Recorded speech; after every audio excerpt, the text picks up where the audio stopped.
Right, the battle of cultures and ideas is here, and it's getting worse and worse. For the past few years, a number of people have been warning the conservative leaning side and the people on the right to be careful, to be on top of this. We've had a lot of intellectuals on the right, people like Jordan Peterson, Ben Shapiro, and a number of others mentioning this, but everybody has been so complacent. Now things are kicking off.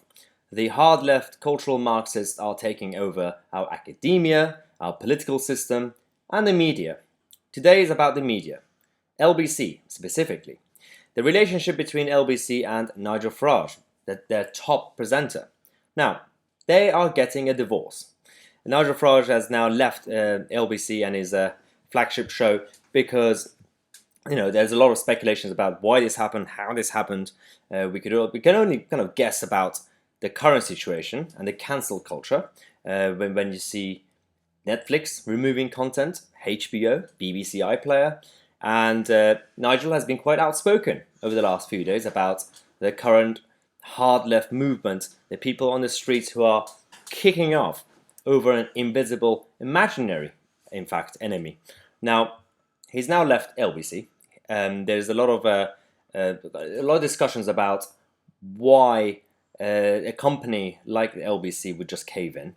There's also a lot of questions about how the political system, the whole establishment, including the government, how they're not responding to any of this properly. We had Boris Johnson tweeting something a week ago, a few days ago, and also something this morning, which was at least not too bad, condemning the situation, but not strong enough.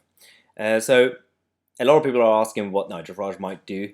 Actually, in my opinion, he's gonna come back. And he's going to come back even stronger because he'll be more flexible and with more freedom, without all those restrictions, to actually have his own platform, I'm guessing. There's a lot of options for him, and we always talk about how the old media is dying. There's a lot of room for the new modern media, what we do on podcasts, YouTube, websites, and everything else. So this is happening right now. But at the same time, it's not necessarily just about LBC. We had the police. It's not just the media. The political establishment and the whole of the justice system and the policing is in a bit of a mess. You had the police chief saying that this weekend, if these peaceful marchers come out and if they decide to go after our statues, they're not going to stop them. It's supposed to be the job of the police to keep our country, our communities, and our citizens safe. They've already said, if these peaceful people come out, and if they decide to go after our statues, they can do whatever they want. We're not doing anything. The latest we have is that at least the main organization are not coming out tomorrow because they heard that the football lads are coming out. So they're quite scared right now at this point. So we're going to talk about what's happening with the Churchill statue in a minute, because I'm not really happy about that situation. But before we continue, I want to do a bit of a shout out to Joanne. Your husband David got in touch and he mentioned that it's your birthday today. Happy birthday. It's kind of good timing now. I know it's been a difficult last few weeks, couple of months with the lockdown and everything, but as of tomorrow, you could have your friends over and have a bit of a birthday drinks. So hope you have a good weekend, Joanne. Let's talk about Winston. So the police in London, Sadiq Khan as mayor, they're all been so scared of this whole situation that they've decided to cover up statues such as Winston, but also the national landmarks in Westminster.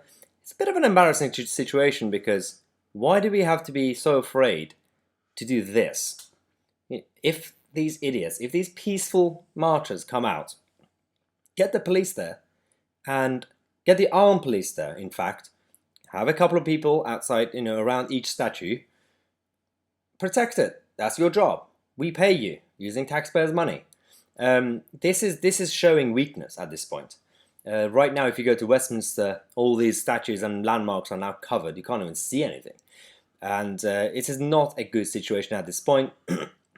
Now, we're talking about all these statues because these people have been coming after Churchill, Lincoln, I don't know, Gandhi at this point. There is one person they've been missing out. It's our good friend Karl. So, what about Karl Marx, guys? Because one of the issues that these people have is they say it's not necessarily the people who have directly in the past or present do bad things. It's even if indirectly or unintentionally, accidentally, their ideas cause chaos. Well, this guy, Karl, his ideas cause a lot of problems. Historically and also at this point, there are a number of countries around the world who are following his ideas. It's not going well. You don't really see people on the right or on the conservative side going around Hampstead, going after his head. Just kind of grow up a bit. We've talked about the statues and also the mainstream media and LBC. The whole situation with Nigel Farage is kind of embarrassing at this point for LBC because firstly, it's going to help their competitors like talk radio. That's just how the free market works. But also as competition, as I said, Nigel could easily have his own platform. But the mainstream media and, for example, the BBC and Sky News, last weekend when we had these peaceful marchers out there, peacefully walking around, they censored some of the footage. The footage that might have shown them, or that showed their true side, their true face. And we obviously exposed it on this channel before for you the last few days. This time, earlier today, they were exposed again because they lied. This is about a different topic. This is about the lockdown situation and the care homes with the government. We had this guy who's in charge of the NHS providers exposing the BBC for lying live on TV. Let's watch this. Thanks for joining us. We have known that the care homes decisions was very controversial and that it caused many problems. Are you confident that all has been done now to ensure safety in care homes or hospitals and that procedures are rightly in place? Well, so Geeta, can I start by just saying I think it's incredibly disappointing that the BBC is actually saying something that is factually incorrect. The National Audit Office report does not say that all 25,000 patients were discharged without a test. It specifically doesn't say that. What it actually says is not all patients were discharged with a test. And the words are completely different. What that effectively means is the vast majority of patients probably were discharged with a test, and there were only a very few that weren't. So, so if I may say, Geeta, it really is important the BBC gets its facts right. Okay, well, we will take that point absolutely on board. Well, in the words of Nigel Farage, isn't it funny that these people pretend to be professional, factual, and rational, yet at the same time, sometimes they make mistakes, sometimes they do it on purpose, and they don't really accept it. Sometimes we have to force them to apologize. For example, what happened with the Newsnight program and Emily Maitlis a couple of weeks ago, and the BBC had to issue an apology, which didn't sound like an apology really, and it's not a good look for the BBC. And we're gonna have some update for you guys in tomorrow's video about the BBC. We have a new campaign, so make sure to obviously subscribe to the channel and watch tomorrow's video. But let's continue, because going back to London and Westminster, Sadiq Khan, our beloved Mayor of London, has tweeted. The guy can tweet. Not well. He said that he decided to use a different tactic to say to the peaceful marchers, guys, I'm going to send you a nice message to you and your families, but stay at home, because, this is the best way for your voice to be heard. And then on the other hand, he had a message for the people who oppose these peaceful marchers. And he put them all in the same category of hard right, crazy people. And he said that they're hijacking this crucial cause. And then he said that Londoners have no time for your hatred. Wonder who he's talking about, because apart from the minority of people from all sides, the crazy right side, the crazy left side, the statists, the anarchists, the majority of people who've been opposing those idiots are ordinary people. I've spoken to a number of people who are veterans, who just care about their country. you cannot put every single person into the same category. It's just not your job as mayor. And this guy has been dividing the city and our communities for the past 4 years, and it's continuing. It's getting worse and worse. But his time will be up soon. We're coming after him. We're going to take back control of London at some point. We'll keep you guys posted.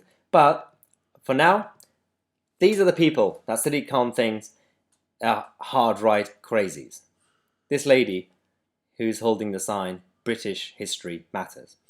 Is she a crazy football lad, hard right?